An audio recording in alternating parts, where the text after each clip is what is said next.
So welcome, good evening. Thank you for joining our, let's see, January 31st Richmond Housing Committee meeting.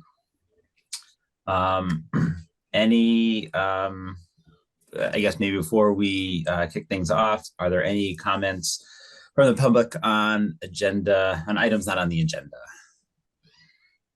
I know we have a few guests here tonight. We have one agenda item that we wanted to chat through, but if there's any other comments before we get started. Okay. Since we didn't have a quorum last meeting, I think we should probably approve our December 13th minutes from that meeting. Are there any changes or adjustments to the minutes from that last meeting? I had no changes or adjustments. Yep, neither did I. Okay. Great. Then let's accept those minutes as they're written. All right, perfect. So moving into our agenda item that we have today. So last week, we, as a group of members of the public, had met and we had talked about some feedback that Connie had gotten in some individual discussions with select board members. And one of those items coming out of that was, is there a role that we as the housing committee want to play as part of the upcoming town meeting day as it relates to housing? I know that that feedback was shared with the committee members. I don't know, Matt, did you get a chance to look at that information that Connie had shared last week? Honestly, I'm not sure I did. It was sent in an email, right? Yes. Yeah, I think I saw a little bit of it. I read it briefly, but not in total depth. Okay.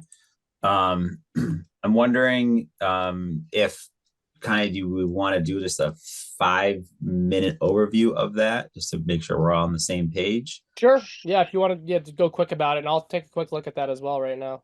I'll put it up on the screen so you can take a look at it. It's called Summary of What the Housing Committee Could Do to Support Housing. Meaning it's, and these are same document I shared last time, nothing new here. I talked to the 5 members of the select board between January 20th and 24th, with the idea being we have an additional town meeting agenda item specifically focused on housing on town-owned property of Browns Court. The article is located at the end of the agenda on the town meeting agenda. And the goal of that article is to have a vote to answer the stated question. I'll let you read that. So no one had specific intentions. They just want to hear back from the town for what's best for the town and its residents. So the result of that was the suggestions that I collated together from my conversations with those 5 different people was about information that we could provide at the start of it says it's here at the start of the meeting, but what I meant was the start of the meeting where that article appears, or potentially a handout at the very beginning of the meeting. It could also be done that way, to share basic information about what we think is true about housing in Richmond and in Chittenden County. Formats could be handout or brief presentation. There wasn't a specific request for one, the other, both, something different. There was a list of different ideas of what could be included, and I'm not going to say those out loud, but you can take a look at them. There was a separate topic relating to a housing summit, which is different than the discussion from town meeting, would likely have to happen when it was over. And it could be a way to follow up on issues raised if, in fact, that seemed to be a relevant thing to do at that time once the town meeting article had happened. And we could bring together different people with knowledge from other sources to help think about this. I do recall Fran Thomas saying at a select board meeting that she'd been involved in activities like this in the past. And what was important was what was actionable, not what was just imagined. And that's a very legitimate point that I wanted to include here after I thought about it. Hello, is there someone who wants to speak? Okay. So there's and there was a suggestion of one of many ways to build consensus about what's wanted or needed in an activity like this. It doesn't just have to be a physical meeting. There are a lot of other ways to do it. Sure. And then there was a list of other things to think about. A town map is a different kind of project, so we could talk about someday. We could, or anyone in the town could put forward a proposal of what to do next that could be included as part of Article 15. Stated as a vote to do this or do that, or to do this, yes or no is what I should say. And that also the housing committee, as it always has had, has the opportunity after town meeting to propose how to go forward. So that's a Okay. very high-speed summary. Does that make sense, Matt? Yep. Yeah, I mean, it all seems pretty in line. Yeah. Okay. Great. Back over to you, Mark. Yeah, thank you, Connie. That was helpful to set the context there.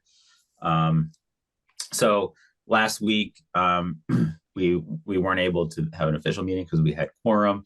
So that's why we did schedule this meeting pretty quickly on the heels of that. And I know there was shorter notice in the town. I don't want anyone to feel like we were trying to sneak anything through, but the goal of tonight was to give us a little bit of time to plan for if we wanted to do something at town meeting day, because our next scheduled meeting is really like bumping right up at right before town meeting. So it'll be here before we know it. So that's really why we wanted to schedule the hour today to be able to speak to in an official kind of housing committee capacity.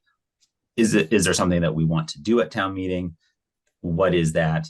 And then plan for it from there. Great.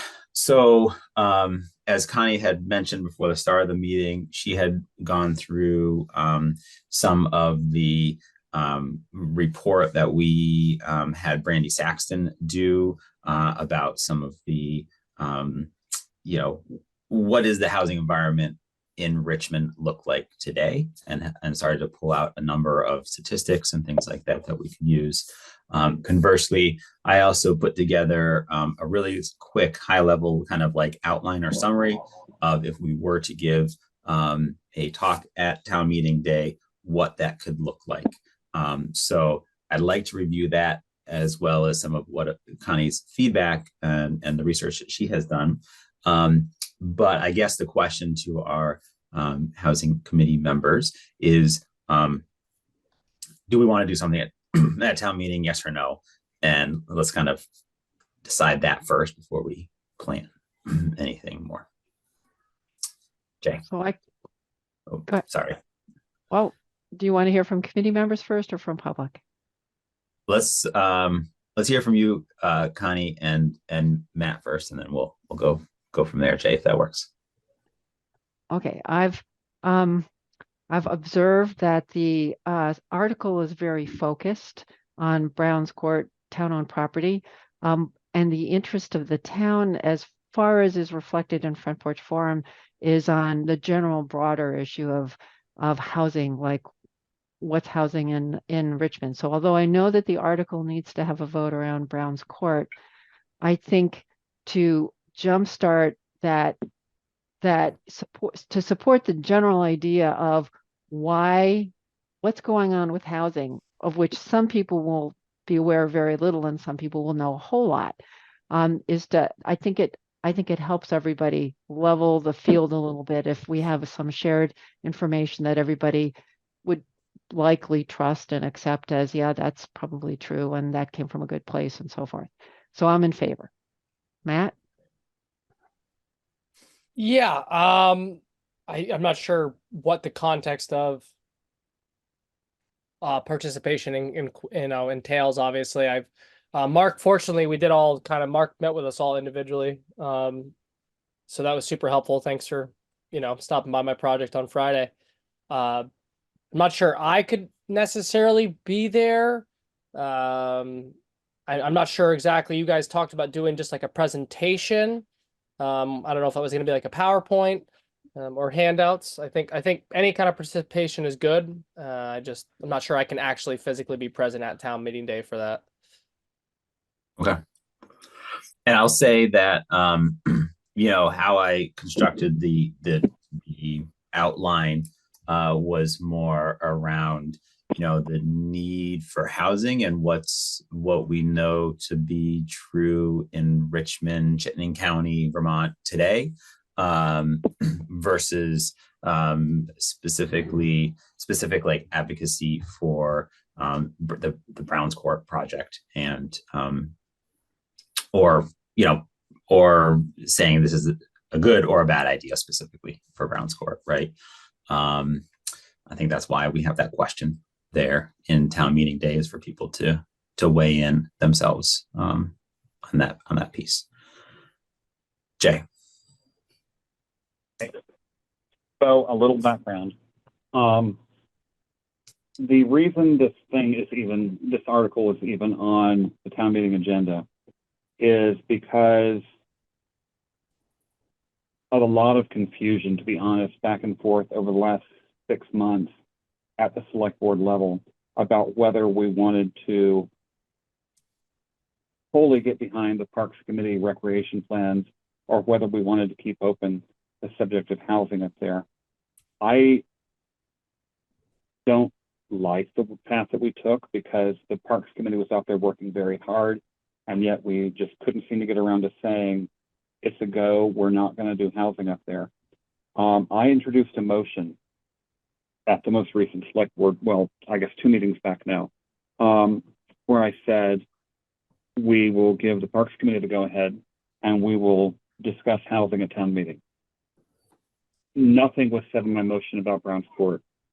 And because I really believe we need to kickstart the discussion about housing in town. You guys have great points, but there's 3 of you. There's got to be other people in town who could offer their help. I'd really like to get this discussion going at a town level, and I've heard some of that from you guys tonight. There's so many opportunities beyond, oh my gosh, let's build housing at Browns Court. What I'm hoping can happen on that day is that Clint Buxton introduces the item, the article, and then I speak and say, as a person on the select board who introduced the motion that led to this article, I'm hoping we can use this time to discuss housing in general, but I do know that it was warned as Browns Court. We're interested in hearing from people present as to whether there's really any sizable number of people who want to do housing at Browns Court. And if they're not, then by all means, let's use it for recreation. Let's just settle that for once and for all. I'm kind of hoping that rather than a lot of people getting up and yelling at us about, don't we know that Browns Court was always supposed to be recreation, et cetera, stuff we've heard before, that somebody will just will offer a motion to wit, we will not do housing at Browns Court. Somebody will second it, we call the vote, and then we have the discussion I really wanted to have in the first place. We're not really envisioning stopping and saying, okay, now that we've done that, here's the housing committee with a PowerPoint. That's not how the article is structured. That's, it's really meant to be citizen discussion. However, what I would like to see happen is I would like to see an info sheet, brightly colored, on neon paper or something, available at the very start of the day, so that people who are sitting there bored, during town meeting will have something to look at, so that by the time the article does come up, they've all had a chance to look at it. Because the thing that Connie showed, or whoever was sharing that document, was great stuff. But I don't want to wait until the article is introduced to suddenly start sharing all that and have it be new to people. So that's kind of what I'd like to see happen. Articles call up. We hopefully quickly vote to say no housing at Browns Court. Let's do recreation. And then we talk about, well, what can we do? There's grants, there's funding opportunities, there's changes in law, the auxiliary dwelling unit thing, the duplex thing. And I think 90% of the people in town have no idea about any of that. That's really what I'd like to see come of this article, is getting that discussion going and giving people a path to maybe do something. So in conclusion, I wanted it to be about housing in general. The others amended it to be about Browns Court, but I'm hoping that we can salvage that and still have that discussion. Okay, that's helpful to have that context. I was going under the impression that there, I'm not up to speed on all the procedures of town meeting day, that there could be an opportunity for the housing committee to speak. But if you think a flyer or some type of handout would be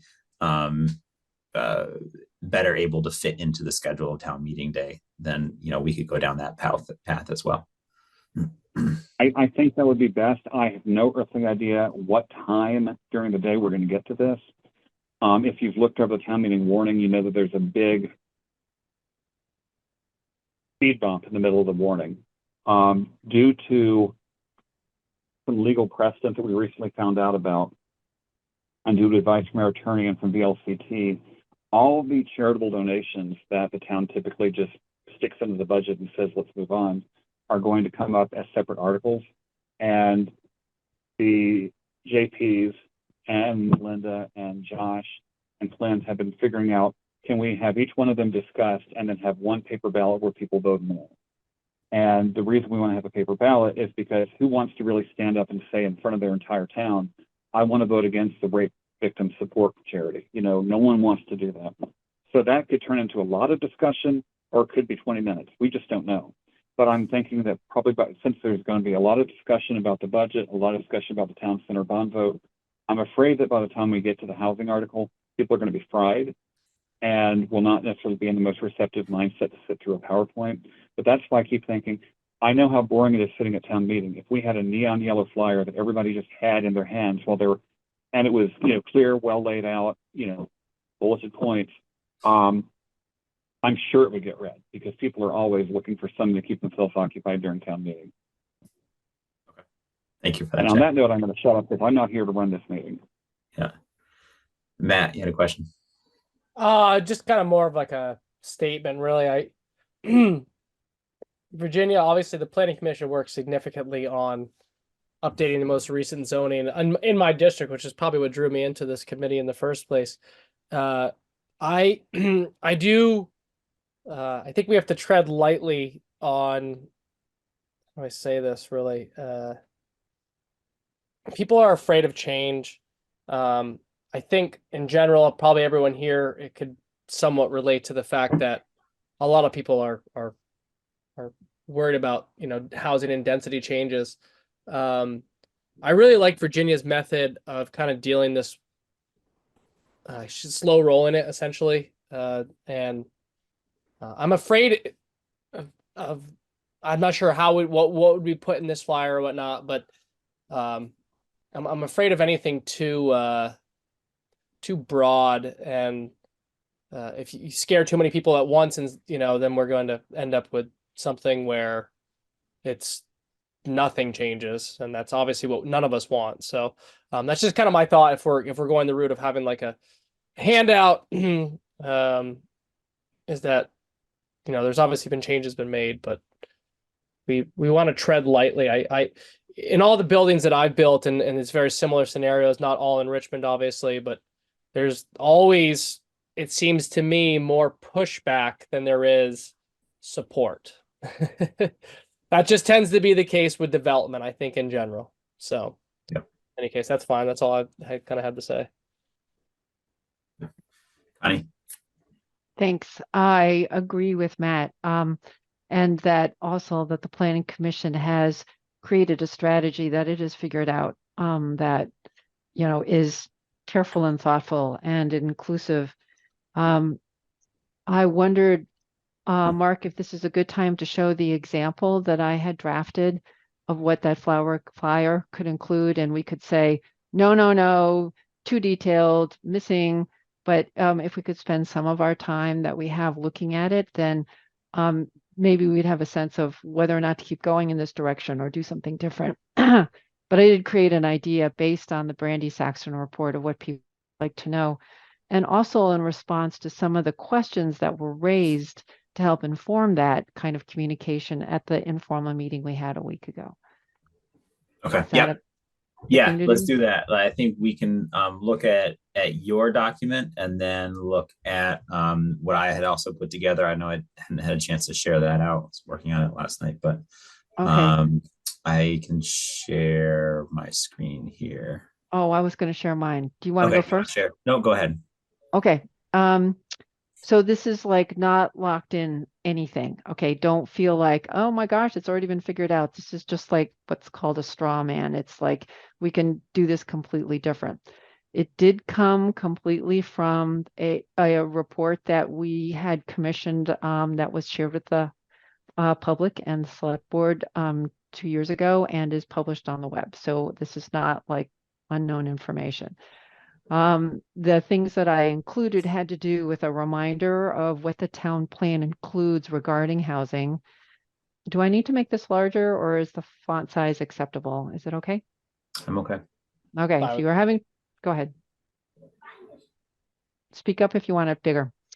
Um, there's information and you see, I'm not sure how self-explanatory this is, but like, there's a number from the census, and then sometimes you can find updated information, which I've left room for, but this is just what was in the Saxton report of like a number. So the population was in 2020 was 4,167. And the reason the color is green is because it's bigger than the last number that was posted. Doesn't say a lot, but it says which direction it's going in. So something that's green is getting bigger and something that's red is getting smaller. Other than that, it talks a little bit about what our population looks like demographically, what's happening to housing units, what's happening to the average household size, the number of single unit houses sold, the number of rental households that are available in total, people who moved to Richmond in the previous year. So that would have been in 2019 for this number.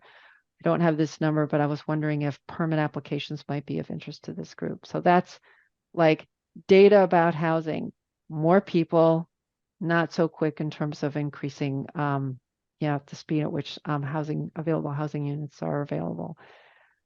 Cost was something that came up. So I included what was available in cost in terms of a single unit house price in 2021, how much you need in order to get a mortgage for that size house, what kind of down payment you need, how many jobs there are in Richmond, the percent of people who work in Richmond that live in Richmond, the number of people who commute from Richmond to work, plenty, the average wage of people who work in Richmond, what they get paid.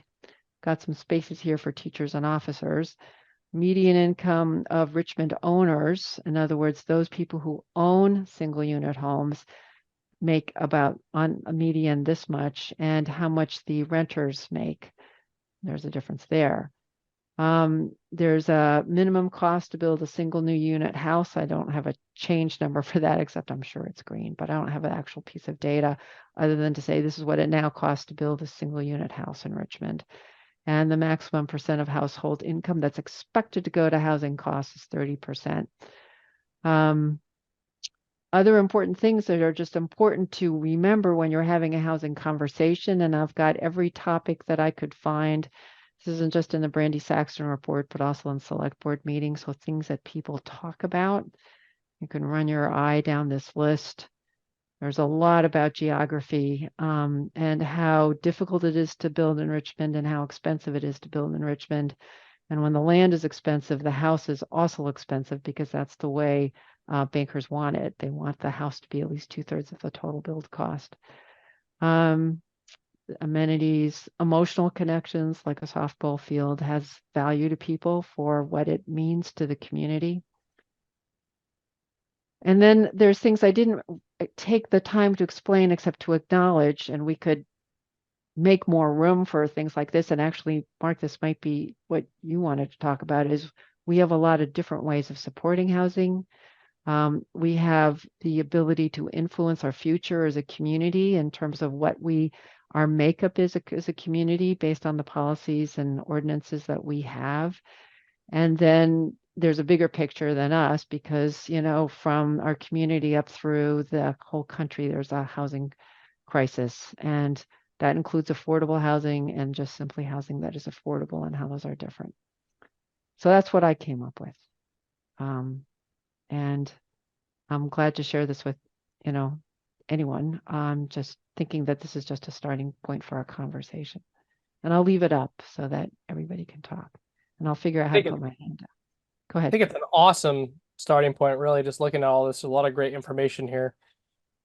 I I think it really brings up 2 points personally. We have less homeowners and more renters. That's a huge issue. I talked to Mark about this kind of, he asked me one of my goals kind of for the housing committee. When we talk about affordable housing, I think we really need to think about how we're creating affordable owner occupied housing.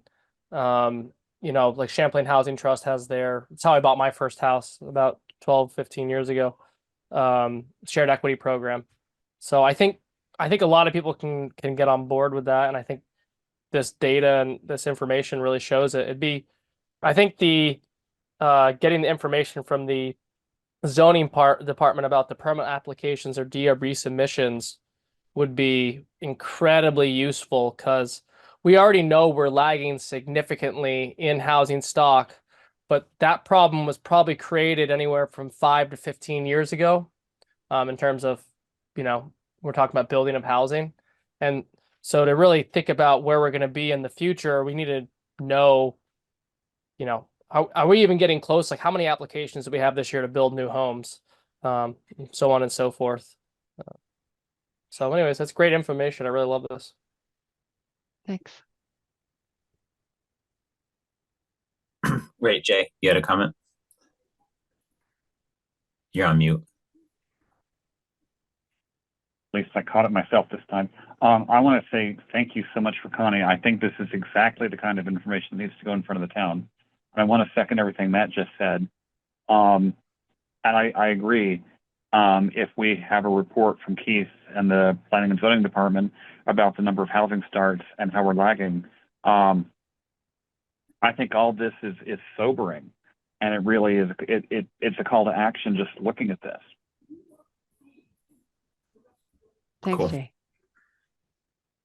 Yeah, thank you, Connie, for putting this together.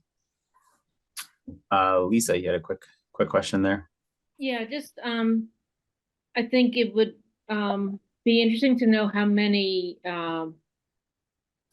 houses have been built in the village. The whole idea of building in the village rather than increasing sprawl up in the mountains, and so I think that's sort of an interesting question for this. Otherwise, I think it's great. And then on the other point about the Browns Court question, as someone who would like to have affordable housing, more affordable housing available in the village where people can walk to the services in town, can figure out rides to the park and ride, and et cetera. You all know more than I do about that. I'd like to know what alternatives there could be to that sample. I'm not sure who did Josh bring that in, the sample of the building with 20 units or something that could be put there, and still have maybe the ball field and pickleball, maybe even, I don't know. But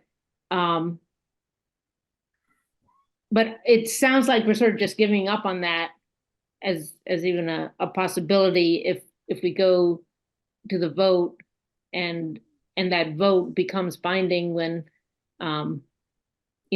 people who come out to town meeting, which tend to be the people who want pickleball and bocce ball, not to characterize them negatively because I'm in that demographic, but anyway, I feel like it's so. What concerns me as someone who would like to see affordable housing there is, what are alternatives to affordable housing? I know there's the what is it, the supplemental units people can build and stuff, but yeah, but other actual like affordable housing for people, like I was when I was starting out and had next to no money to spend on housing, and that was back at a time when housing was somewhat affordable.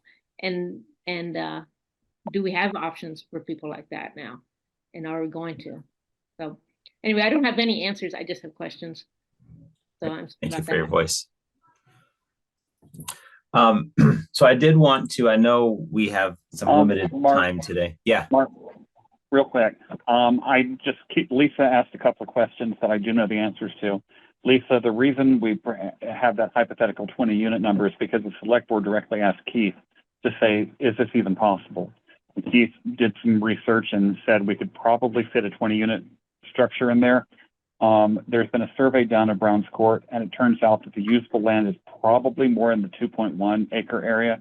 It may not be possible to put, I'm not a land use expert, but it might not even be possible to preserve the ball field and put really anything in there. But anyway, the reason that is even a thought is because we asked Keith to put that together.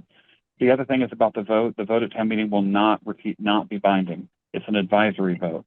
We're looking to basically take a straw poll of the people present and say, Jay Furr wants to go ahead and move on with recreation. Before we do that, what do you guys think? And it's a straw poll. It's as good a way to put it as anything. Okay, thanks. Perfect.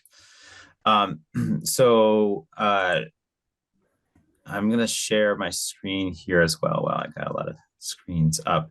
And, I had put this layout together as well, building on some of what Connie also shared earlier.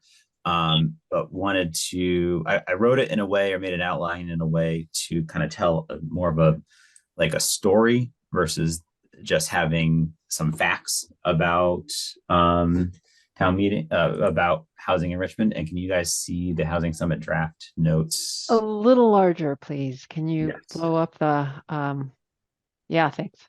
How's that look? That's good. So again, wrote this thinking this might be more something given in a speech, but I think it can also be translated into some type of flyer as well. But thinking through both some of the objections we've heard or some of the concerns that have been raised, and really designing this as being a charge of okay, here are some challenges that we have in Richmond around housing in general. Let's get involved and answer this maybe before the state tells us that we have to do something, because already, right, with Act 100, the state is telling towns that they have to make some kinds of changes, right? So how could we get ahead of that, right? So I think this starts with a question that, again, Connie raised, right? Sharing basic information about what's true in housing in Richmond, but thinking through, okay, what is the current housing needs across Vermont? I didn't put really many numbers in here. The thought was if the outline was something we wanted to move forward with, we could populate the numbers and then come back with a more polished draft or more polished one sheet in our next meeting that we have at the end of February. So increased state, what is the state demand, resources, activity going on in the state around housing? What are the trends we've been seeing here in Richmond? And I think we could get some data about home sales, sale prices, trend in rents, increasing average household size, leading, I think Connie, you mentioned the household size is reducing, meaning I think there's a term for this where people are maybe overhoused. They're in their house, they want to stay in Richmond, but they don't want to sell, even though it's much bigger than what they need, because they can't find something smaller in Richmond, right? So thinking about lots of different angles here, right? Why is having housing that is affordable in Richmond and not always affordable housing, because those are kind of two different things, but housing that is more affordable. And then thinking through, right, if we define what is affordable, right, 30% of household income putting towards your housing needs is kind of the metric that we've been using. What is maybe a teacher at RES or Camel's Hump or a police officer, right, Connie, you had some of those points in yours, or an hourly wage at Richmond Market or the hardware store, what are they making? And based on that, what could they afford for rent? and or a mortgage in town, and matching that up with what we currently have as an average rent or an average mortgage cost of housing here in Vermont, and do those two match. I haven't crunched that number yet, but I would have to imagine that some of those averages are probably more than what some of those folks could afford on that single salary.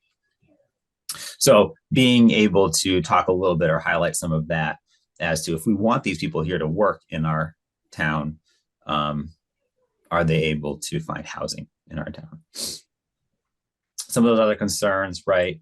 I think we have lots of capacity in our sewer system. I think we're only at like 30%. Jay, you might know.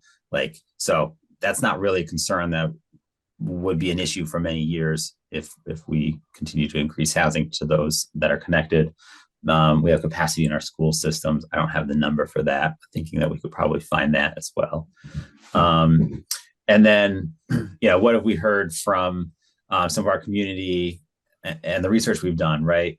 Talked about residents wanting to age here, right? They want to, as their kids move up or maybe move out of the house, they want to still stay in their community, but they don't have a place that they could move to, thus freeing up their house maybe for another new family to move in. So options, right? Like making it easier to build ADUs or educate the community on ADUs, or turning your house into a duplex or something along those lines, right?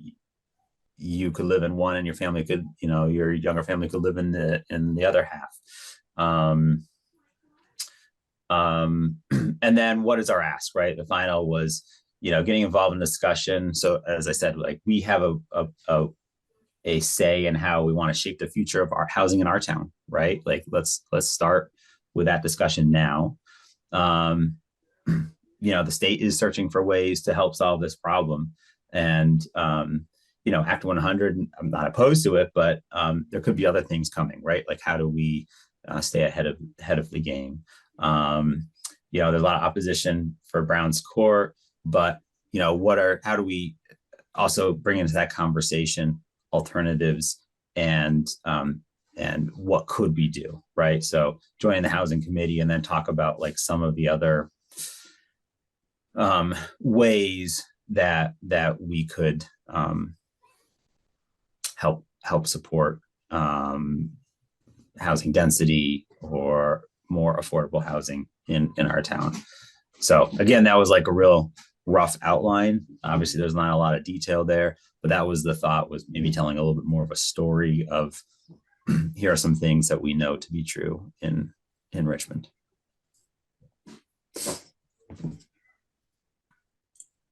Mark, I like the flow of this. It's really helps you like think through, from the beginning of a conversation, and it adds details in a really kind of formative way to help people think. So I think this way of organizing it is really, really helpful, and it kind of combines a narrative and a little bit of numbers. So likely easier to read.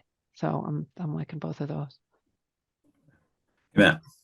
Yeah, I would definitely I think I'm just like a stats person, so I kind of trend towards what Connie had.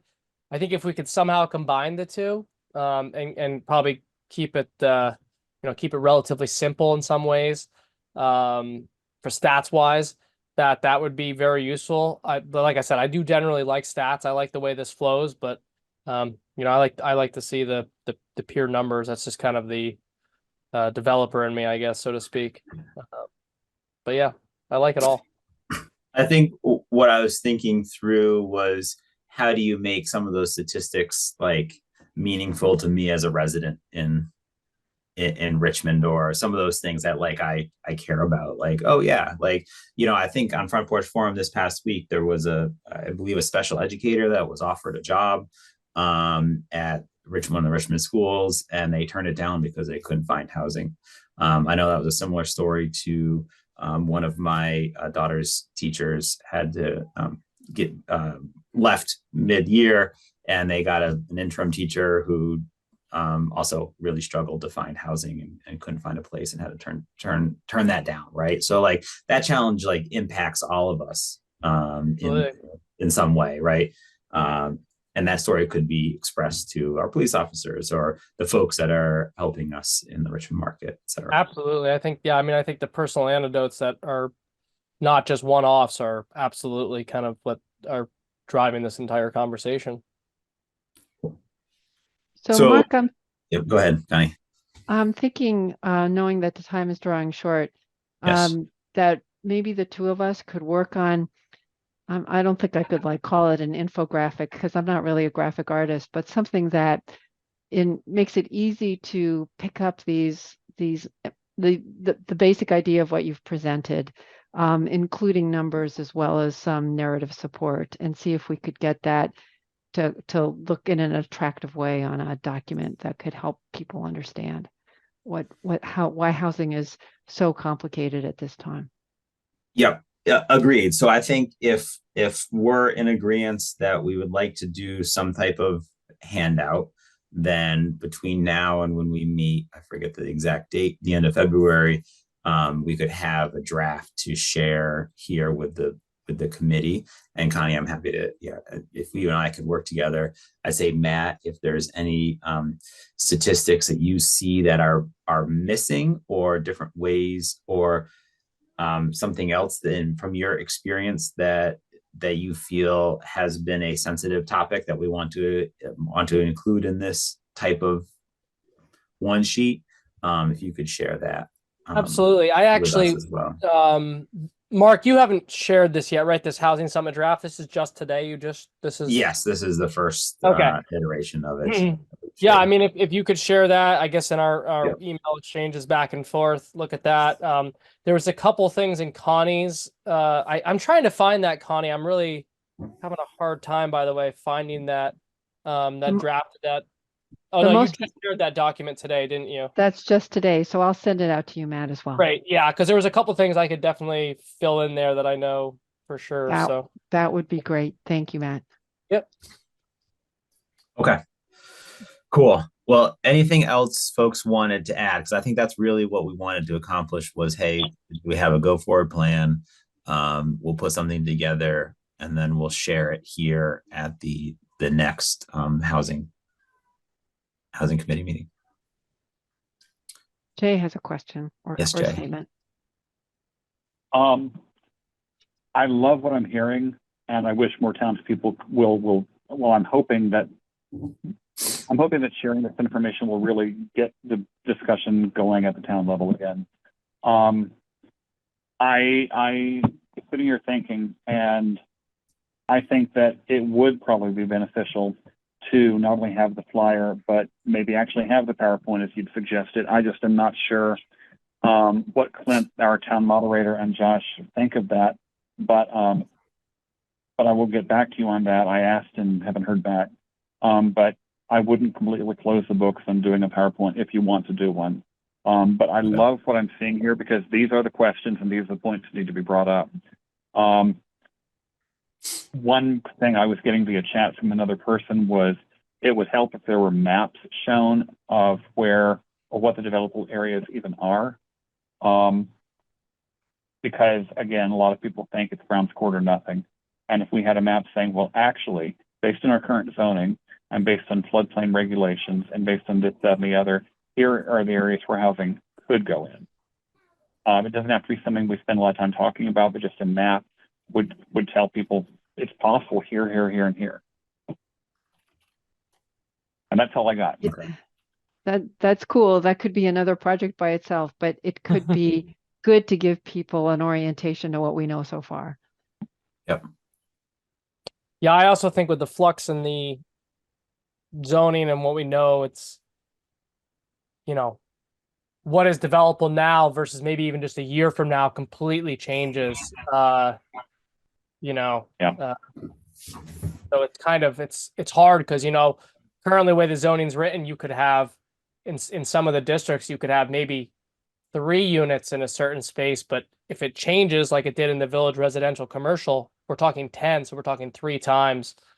And I think personally, I think there's a lot of parcels like that we have here where it's like currently 2 to 3, maybe 4, but if the zoning changes, we could have, up to 10 or something. And I don't know about you guys, but it seems like we don't have as much, obviously, of the open space to be able to expand like Williston and South Burlington, etc.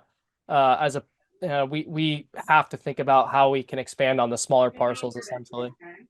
So Yeah, we've done some research on the open space that's within the water sewer district, right? And that's pretty limited.